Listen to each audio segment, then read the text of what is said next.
There. Okay, so we decided to make a YouTube video, and I'm gonna tell some of my stories for my son Josh. Some stories that we had that was really good. And so, anyway, this is a really cool story. You guys are gonna love it. So anyway, we decided to go out to Kern River. You guys heard the stories about Kern River, I'm sure.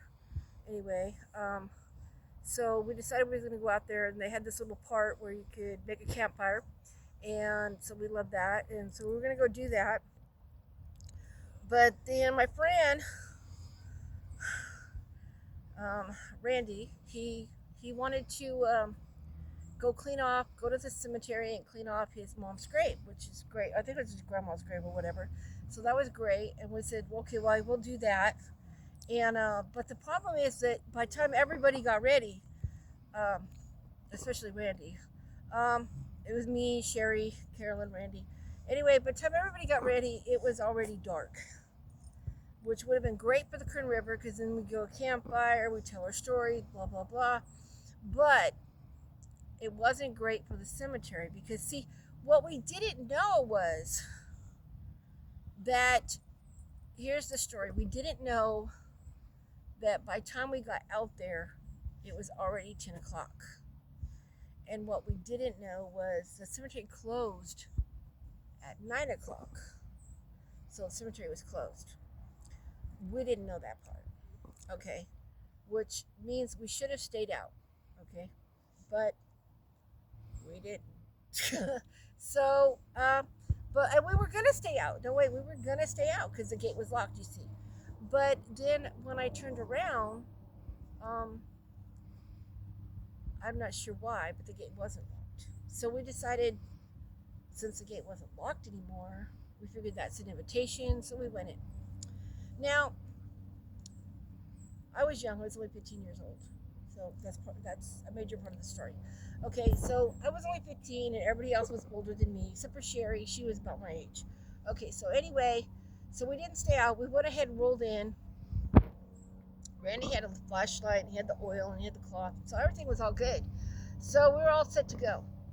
But we got in there, and as we left the car, we left the lights onto the car, see, because it was dark and we were scared. And I won't lie, I'm a chicken. Okay, so I was pretty scared. I was only 15. Come on, everybody's a chicken at 15. But anyway, so I was kind of scared. So we left the car lights on. So we thought that was a great idea. It would have been a great idea, except for while we were looking around for the grave, and of course he thought he knew exactly where it was.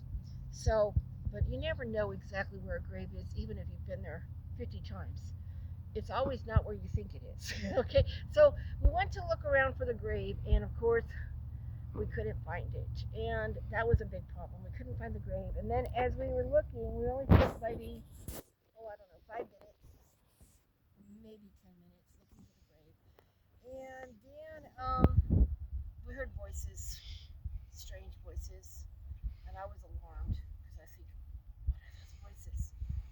And but Randy told me that people go out to the cemetery all the time and they drink. They sit by headstones and they get drunk and they talk and whatever. So I thought, okay, that's a pretty good explanation. That that that's self-observable. So then I thought, okay, that's a good explanation. So I didn't think no more about that. So that's a really good explanation. Of course, I didn't want to run into any of these jerks. So we're okay with that. So we go for the grave. The headlights of the car go off. So we thought, oh no, that means the battery died. That's probably not good. So now we've messed up, got the battery dead. We're in a graveyard, so we're not going to get a jump. So that's probably not a good idea. Okay, so I'm thinking, all right, so we keep looking for the grave for, I don't know, about 15 more, 20 more minutes. We never do find the grave. So we're deciding that we're going to go down to the river now and forget the grave altogether, which is, I don't know why we just do that in the first place. Okay, being in the cemetery, it's now like 10:30, almost 11 o'clock, and we're still in the cemetery. This was stupid. Okay, but anyway, I decided, I look over by the funeral home part, and I see this guy walking around. So I thought, oh, you know what? I know what we're going to do. I've got a plan. I'm going to run over there. I'm going to ask that guy for a jump. jumper cables. We know he has some kind of a hearse or something. And we'll get a jump from him. We'll have him come down, give us a jump. We'll get out of here. We'll go to the river. The night is still salvageable. So let's go. We can salvage this night yet. So we can do it. So I go down there to meet this guy. But when I got down there, this guy totally ignored me. And of course, Randy ran down there too because he didn't want me facing some guy alone. He was a nice guy. And so he ran down there, but the guy just kind of walked in the door and he didn't listen to me. He just ignored me, didn't pay attention to me, didn't even answer me when I was directly talking to him. He just walked into the building. And I thought that was rude. Oh my goodness, how rude was he? He didn't even acknowledge that I was there. That was rude as rude could be. And I told Randy, I said, that guy was rude. I'm like, okay, well, plan B. Plan B was that I thought there's four of us, and I figured, with the four of us, we can push the car. It was downhill. We went uphill, so it was downhill most of the way out the gate. We only went so far into the cemetery. I thought, you know what? We can push this car out of the cemetery. We can. I knew we could. So we decide that's what we're going to do. We're going to push this car out of the cemetery. Now, so we start pushing the car out of the cemetery. And of course, it's a hazard. It takes us like half an hour to at least even attempt to get this car to the gate of the cemetery. But we did get it out of the cemetery. Now, here's the weird part. Once we got the car out of the cemetery, nobody was in the car. Nobody turned the key. The lights came back onto the car, and the car started. But nobody was in the car. And we just looked around at each other and said, who did that? And I just kept accusing Randy because he was the driver of the car, so it must have been him. But he was nowhere near the car, and I saw he was nowhere near the car, and I'm like, okay, that's weird. That wasn't the weirdest thing. Then I turned around and I quickly locked the gate because I'm thinking, this is really, really creepy. But the good news was the car was on, the gate was locked, and we were out of there. Now, then we discussed, should we go to the river? Because that was our original plan, of course, to have a campfire. And we all looked around, and we looked inside the fence, and I'm not lying, there's people walking around. But of course, Randy went with the first story. Remember the first story? Those were people that walk around the cemetery and drink. So I'm like, okay, they're people that walk around the cemetery and drink. But the fact is, the lights came back on and the car started itself. That was pretty creepy, and we were really creeped out. So we thought, you know what? We better just go home. So we went home, went to sleep. We didn't actually go to sleep because we were so kind of creeped out by the voices and the car turning off and then the car turning back on and the gate being locked and then the gate being unlocked. So we were kind of just talking about that all night. Well, the next day, I was going to get this guy that, remember the guy that was mean to us? I was going to get him fired. I was going to get him in trouble. So I called the funeral home to get him in trouble, of course. And I told that funeral director, I said, that guy last night, he was rude. He didn't acknowledge me. He turned around. He walked into the building. He didn't look my way. He never answered me. We were out there and he goes, what time were you out here? I don't remember nobody being out here. And I go, well, we were out there about 10:30, 11 o'clock, And that's when I asked the guy for a jump. It was about 10:30, Remember I said we got there about 10 after. It was about 10 o'clock. And that's when I asked him for a jump. It was about 10:30. And we didn't even get out of there until about 11 o'clock. So I told him the time we were there. And he goes, wait a minute. That ain't right. I said, what do you mean? He says, I left at 9:41 or 42. And I locked the gate. There was nobody here. And I said, well, yeah, originally the gate was locked. He says, then how the heck did you unlock the gate to get a car in here? You don't have a key. And I go, no. The gate was originally locked, But then when I turned around and said the gate was locked, the gate was unlocked. And he's like, how was the gate unlocked? I know I locked that gate. I'm like, I don't know. But it was unlocked. And we did take a car in. Now, mind you, remember, there were 4 of us. So this wasn't an imagination or one person said we got in there. We were in that cemetery that night and we knew what time it was. Okay, so then we said, okay, look, listen, we'll clear this up. You have video cameras, right? He's like, yeah. Okay. And you film around the funeral home, right? He goes, yeah. You got it all cleared up. We'll look at the cameras because I was walking around here.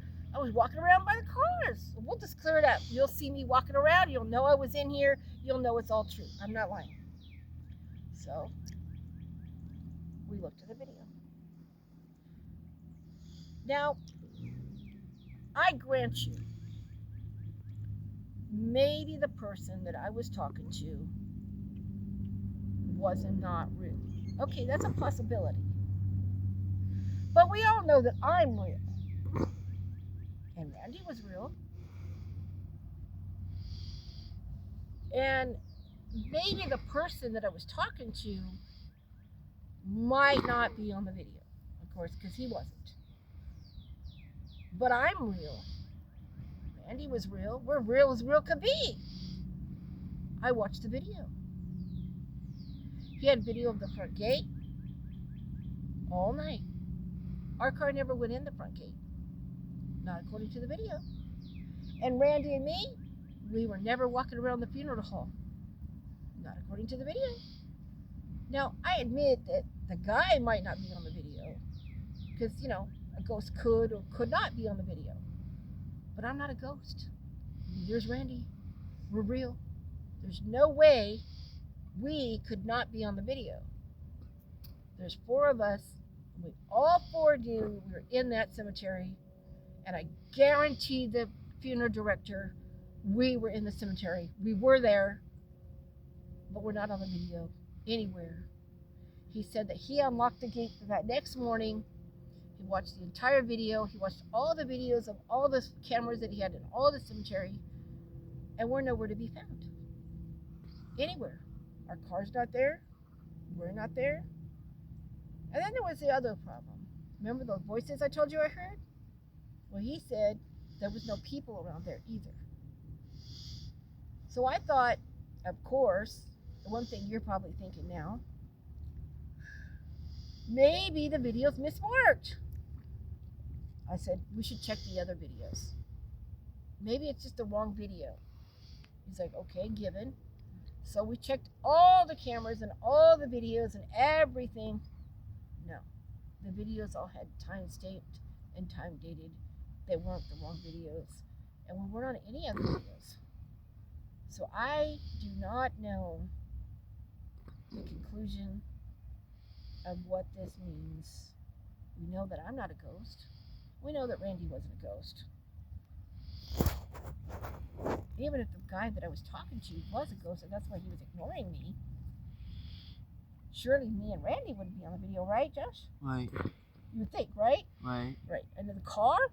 How could the car, obviously our car wasn't a ghost. The car should have been on the video, right? Right. Especially since there was 4 people pushing a car out of cemetery. That should have been on the video, right? Right. Right, but it wasn't there. So either the funeral director was really playing a game, and I don't think he was, because he was scratching his head an awful lot, or there's something fishy with this story. Either way, that cemetery, I'm guessing, is called Haunted. Right. And it was a Green Lawn Cemetery down there by the road to Hart Park in Bakersfield, California.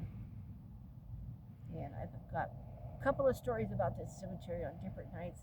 This was actually the first night that I'd ever went to this cemetery, the first night. But I've got multiple stories of when I went back to the cemetery, but it doesn't have a fence around it. It only has gates in front of it. And I definitely suggest nobody go to Green Lawn Cemetery after 9 o'clock. It's just not really safe. Although nothing really bad happened to us, except I'd never go back. Okay. All right. End of video.